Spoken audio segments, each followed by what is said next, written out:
Attention.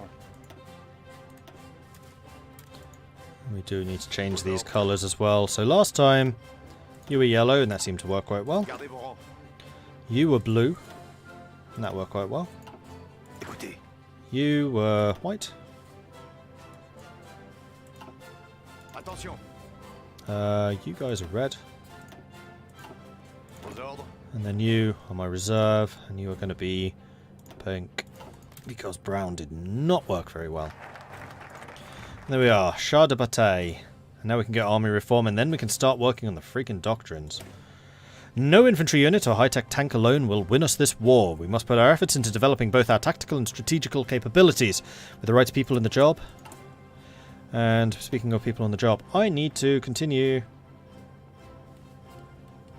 upgrading these. Let's get them to level 4 at the very least.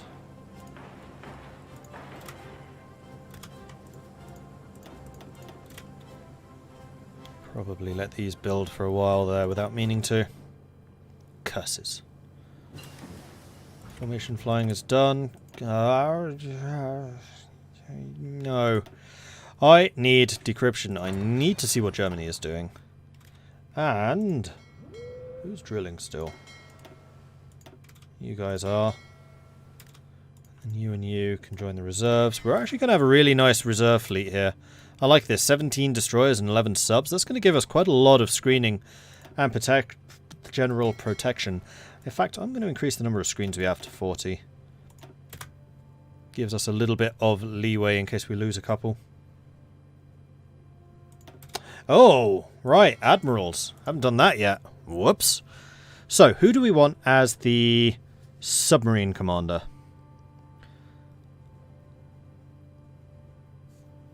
I think Laborde makes sense as the main army. Not Laborde. Laborde gives you first ships in first contact, which would give us a massive amount of impact. You're also a level 1, which gives you some space to improve. Bold. Ships in first contact. I mean, you also have that. No, Darlin is going to be our... Whoops, that's the submarine commander. I meant you to be here. Then the submarine commander. Chance to receive critical hit and positioning. What does positioning do again? I think it does increase, like, your damage done.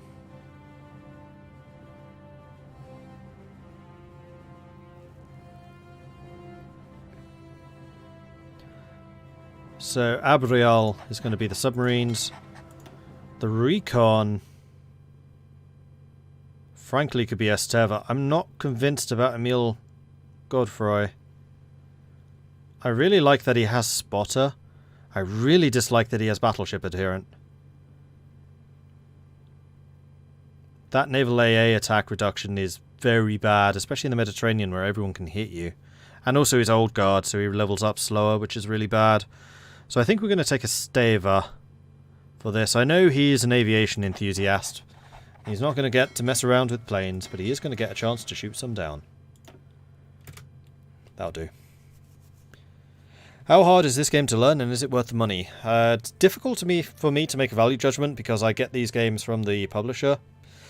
But is this game hard to learn? Compared to some of the other grand strategies, no.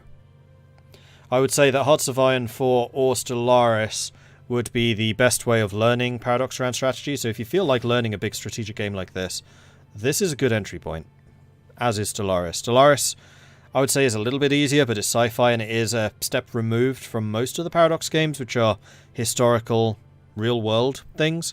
Hearts of Iron is definitely like the main entry point for those particular games. Like if you want to get into Europa Universalis or Crusader Kings or anything like that, then I would say that this is a good start. It does have an advantage having short campaigns, yes, definitely. Alright, so we got the Renault B1. That would take almost exactly a year to make the heavy tanks.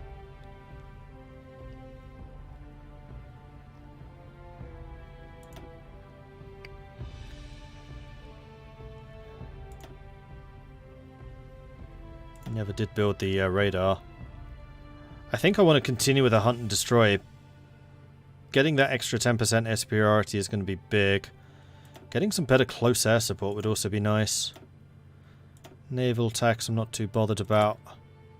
Army reform we would need to wait 39 days. So I could just hold off and wait until we can get doctrine. I like that plan even more. Let's get some doctrines together.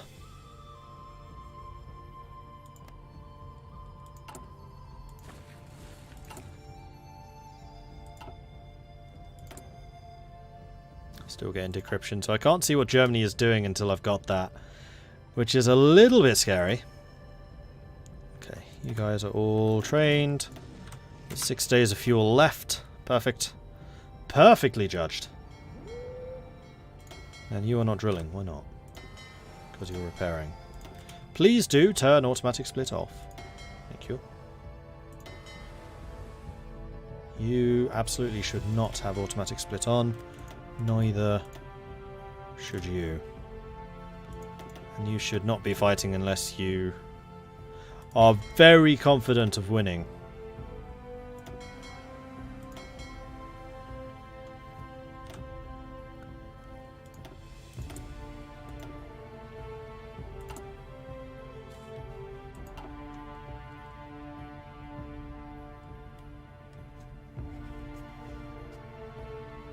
Am I not getting the industry upgrades? Ah, crap. I forgot about those. Yeah, but the doctrines are going to be more important. I can't believe I'm saying that. Doctrine's more important than the construction upgrades, but in this instance it is. And it's also worth losing 10 days of research to get it as soon as that focus is done.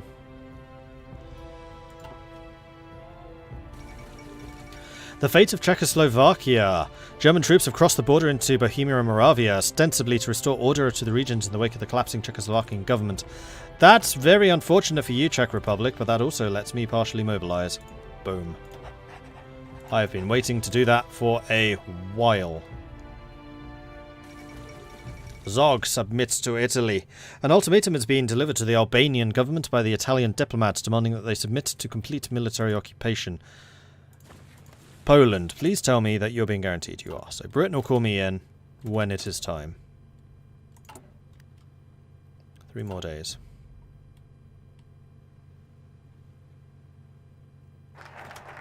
Army reform is done. We immediately start to research Grand Battle Plan, which will be done in 141 days. And then a new national focus, which is going to be Alpine forts, I think. Those should be done. Yes, they are. We're back on these, which means more buildy build. Whoops. Oh, for Pete's sake. I'm trying to build stuff. Not there. There we go.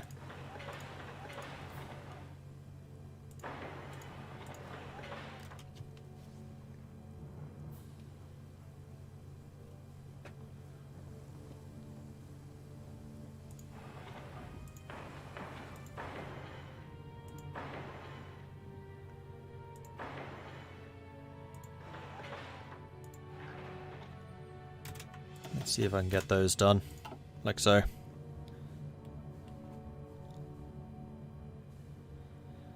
Wanted to mention one problem. If you build your army with lots of defensive traits on your generals, the tank destroyers and anti-tanks for killing German tanks and defensive doctrine. When you want to go offensive, you can't break anything. True, that's why I'm eventually going to be switching to the heavy tanks and then steamroller. Plus, we have one of my favourite traits in the entire game. That one. Max planning plus 25 plus Grand Battle Plan. Even though Grand Battle Plans had a humongous nerf, you still become a steamroller. Like, just the sheer damage output because of that is tasty. Attention.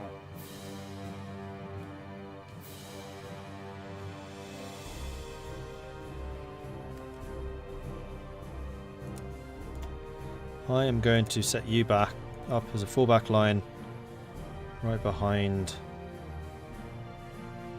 these guys.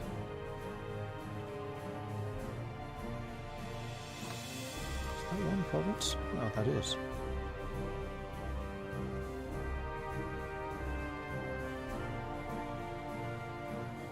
Écoutez. Why? Gardez vos... Oh! That would have been bad.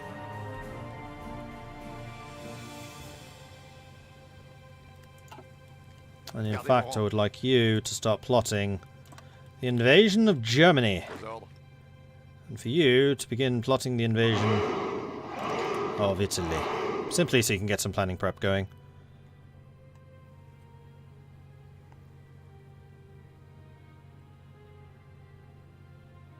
How could a man named Zog submit to anything? Exactly!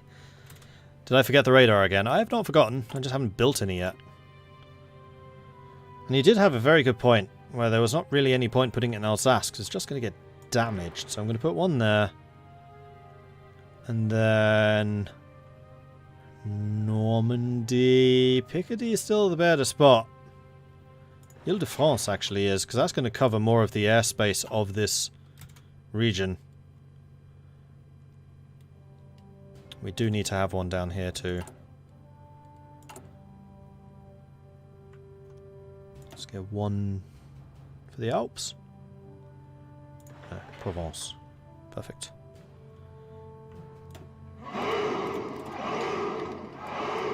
And then drop those down. Marvellous. Cushy Destroyer and Shapper, thank you very much for the follows. Welcome to the welcome to the stream. No, this is not multiplayer, single player. This is me trying to defend France and not just withdraw to Africa.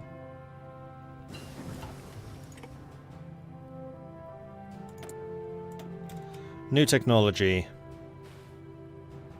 Now we need to get these desperately. How's China doing? That's a very good question. China is doing okay. That one extra pip seems to have helped them. I mean, it's still early days. It's still only 1939. But China seems to be existing. And the Constitutionalists still own the North. This is probably the most hopeful Constitutionalist side for the Civil War I have seen yet. That's good. Dread Lord Shot, thank you very much for the follow. Welcome to the channel. Does planning bonus help the troops when they're on the defensive? Which they will be initially. No, unfortunately. Just the offensive. But it does let you, like, if you want to plug a gap or something, then yes, it helps with that. So it's good to always have a plan if you can. Which is why fallback lines are a bit annoying, because you can't create plans from fallback lines. There has to be a front line. And I don't want to create a front line here until Belgium falls, because last time, like, they cut through Ghent and Kortrijk, which split my fallback line in half. No, sorry, split my front line in half, and then a bunch of troops moved over here. Lost their entrenchment bonus, which was not good. Italy pursued closer bonds with Germany. Italy and Germany have expressed many conflicting interests, particularly in Austria and the Balkans. This has not, however, prevented the countries' foreign policies growing ever friendlier towards each other, and negotiations are underway for a pact that will protect common interests. Engineers. Marvellous. I think I now want to have field hospitals. And we're going to go and add engineers to you.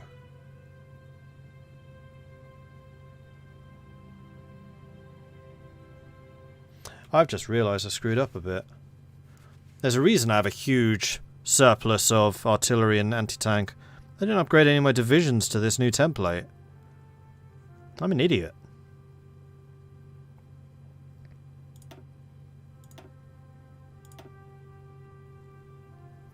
Actually, I don't know for sure that I can afford recon. We'll do that. And then we're going to grab all of you. And we're going to upgrade you all to the Division Cuirassé. And we have more than enough spare to do that. We'll upgrade all of you to Division Cuirassé, where we will have more than enough spare. And then you guys, less important, but still going to do it. We'll see how that works. The thing with this is we are going to need to do a bunch of retraining, which is why it was bad that I left this until June 1939. Diplomats from Germany and the Soviet Union concluded what observers are describing as a historic agreement today in the signing of the Molotov-Ribbentrop Pact. Attention.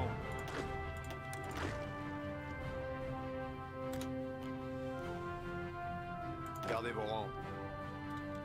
Wait, did I? Raiding party! Oh, I forgot to change her icon. And now I can see it. Richard True, thank you very much for the raid. Welcome to the Raiders. Hello. Hello, hello, hello, hello.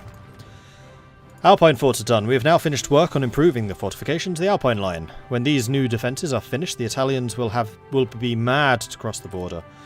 So our border defences are now level only level 5. Thought we'd be level 7. Well, I miscalculated that, didn't I?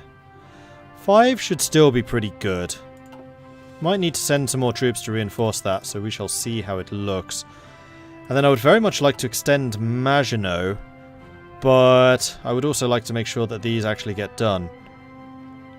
And they will be level 5, so I think we're going to get that to level 7. So I think instead it is time for the extra research slot. Anytime, pal. Need to call it and you'll call people. Thank you, Richard. I appreciate that.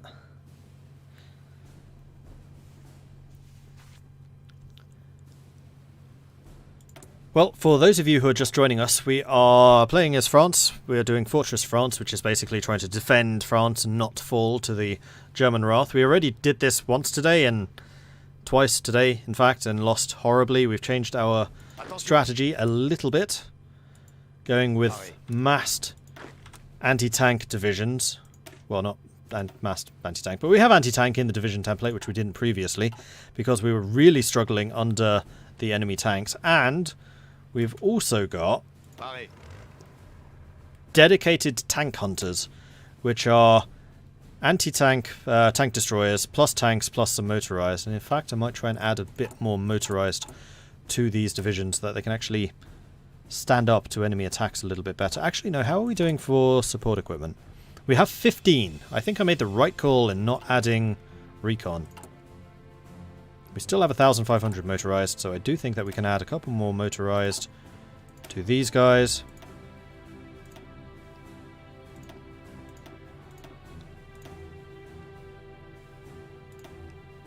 Something like that, and then an additional light tank unit. We're going to be short light tanks, but we can build more.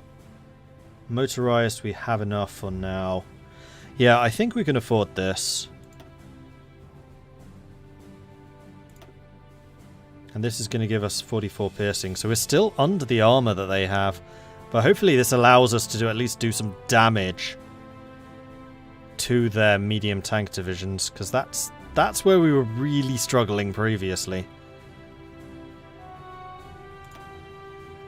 So dedicated tank hunters, hopefully you are going to be good. Hey Fiora, this game looks rad. Have you not played Hearts of Iron before? Or do you just mean this one? You guys need to drill, get some more skill. Planes, how are we doing for planes? Do we have surplus? We have a humongous surplus. Hello, Air Force. Oh, it's because they're all the crappy interwar fighters. Narvanda.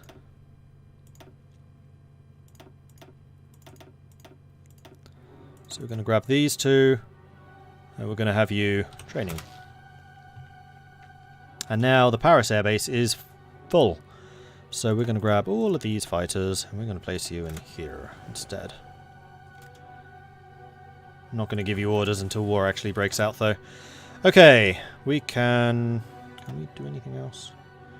Really want to get to war economy as soon as possible, but we'll just need to save 150,000 political power for that. We do need the tank designer before we get the 41 AMX. Because I do still intend to go to modern armor. Oh, sorry, not modern armor. Heavy armor.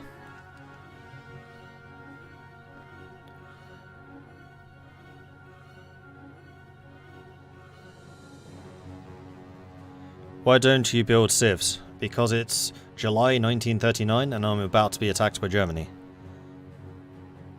I like Grand Strategy, but it's taxing, so I don't play much of them, to be honest. Also, my wife makes fun of me and calls me the map-watching simulators. I mean, they kind of are map-watching simulators. Hearts of Iron's alright. if you really wanted to get into one, I would suggest European Universalis is the better. But these, the benefit of Hearts of Iron is they're pretty quick. Like, you can bash out one in an evening. One campaign. Well, Hearts of Iron... Sorry, not Hearts of Iron. European Universalis will take longer. Like, I usually get 20 hours or something out of an EU4 game. We're fine with the fuel. I'm actually doing a pretty good job managing it. Speaking of managing the fuel, keep the fleet being promoted and trained. I do like how good the reserves are looking. Not used to having a significant reserve fleet, and this time I have one, and it's weird. Not true, we don't just watch maps, we paint them too! Well, Germany is about to try to paint the map. I'm a little bit surprised that they haven't gone after Poland yet. But it's going to be any minute now. Literally, any minute. They're doing Danziger War right now. And as soon as that is done, boom. World War II. 18 days. So we need to make sure that you guys are not drilling anymore. And we have actually trained all of the troops that we were trying to train. I would very much like to have some more in production, though. This is going to be scary. Right, let's drop a save right now. Attention. We got some new units that need training. I'm a little bit disappointed with how poorly trained you guys are. I mean, we do have the whole of the time that Poland holds out, and then the whole of the time the Netherlands and Belgium holds out, and then it's crunch time. The fall of Nanjing, the capital of the Republic of China, Nanjing has been occupied by the forces of Japan. Japan's starting to push out a little bit. Like, this has become the grind fest this is supposed to be. So that one pip is exactly what China needed to actually be able to hold Japan at bay. Potentially.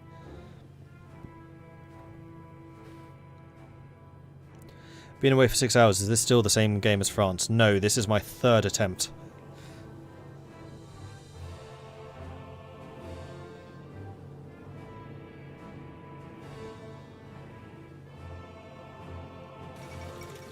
Poland refuses the German ultimatum. Considering the demands, it seemed inevitable. Poland would be forced to cede Danzig to Germany, and the Polish plenipotentiary would be sent to Berlin to negotiate better terms. Ignacy Mosiski pointed to the German Reich's recent actions when stating that it was obvious Germany would not be satisfied with Danzig alone. German and Polish forces are prepared for war, and reports are already coming in of clashes on the border. Once again, there is war in Europe. Save! Keswick, thank you very much for the follow. Welcome to the channel. How is the US Civil War looking? That is a very good question. Oh man, the Constitutionalists. This is weird. Usually the Constitutionalists are strong in California and weak over here. This time, they're losing land in California, but bossing it on the northeast coast and also Illinois and Michigan.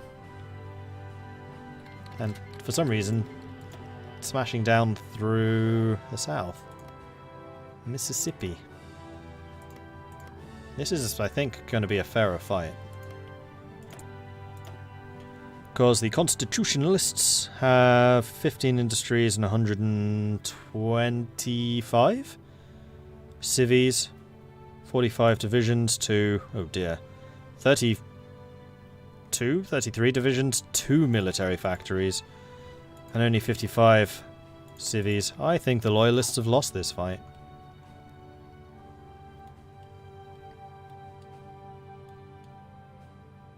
Be ready to attack Germany when they're in Poland. No, because my armies are really built for defense, not attacking. Naval treaty abrogated. With the outbreak of the war, the Italian government has officially informed the remaining signatories of the London Naval Treaty that under Article 24 it considers the restrictions of the naval treaty to no longer be in the national interest. The Italian ambassador has therefore announced that the naval treaty will be suspended for the duration of the war. Whether the restrictions will return into force after the war is over remains to be seen, but for the time being we should consider ourselves no longer bound by the treaty obligations when it comes to the designing and building of ships. Attention.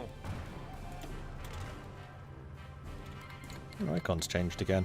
The Loyalists have joined the Axis. And the Constitutionalists join the Allies. Okay, that just expanded. Crikey. This never happened before. America's actually in the Second World War during the Civil War. Let's do a save, that's interesting. Huh.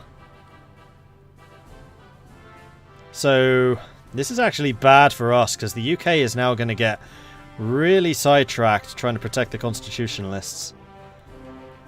And Canada's probably going to sweep south. Yeah, they're going to get really distracted. Like, the British Expeditionary Force, which is usually protecting me, is going to bog off to America now, I suspect. And we do have the call to arms, so let's join it. Alright, we're at war with Germany and Italy now.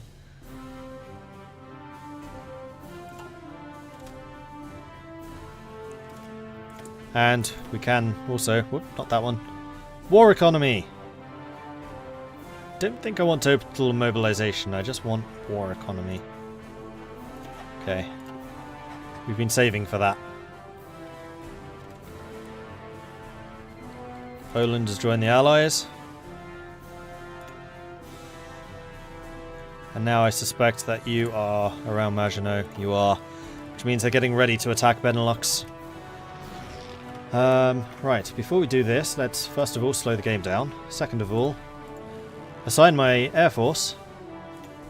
I think I want all of you air superiority in northern France. Maybe one exception. Both of you are still drilling. Well, tough. I want you up there as well. Air superiority. Then you, with the older planes, can do interception to go after their close air support. You are going to go over to Calais and start bombing any German shipping you see. Then you three... in fact, I may even just get rid of you. Let's get rid of you. You two are going to be on close air support in northern France. Although I could send you to Poland to try and help the Poles. Nah. The other thing I need to do, because I haven't... oh, yes I did. They just haven't been built yet. It's fine, they're being built right now. We're getting radar. It's all good. Past Mordred did us proud. The thing I have forgotten, though, is to launch my ships. How could I have forgotten that? So... submarines are going to go convoy raiding Western Mediterranean, Central Mediterranean, Eastern Mediterranean, African coast, and the Iberian coast. I think that will suffice. Recon is going to be patrolling the Mediterranean. I'm going to leave the Brits to deal with the north. And then my strike fleet is going to be hitting anyone that appears in any of those. Not that one. Just these two. Which also means I don't necessarily need to recon this. No, let's not recon that. Let's just recon these two. Call to arms from the Constitutionalists. Go on then. Pretty sure I was in that war already. Naval battle. The first. British submarines chasing down 2 convoys, but they are going to be stymied. Now we need to extend Maginot. So can we hold the Netherlands and Belgium for 70 days? That is the question.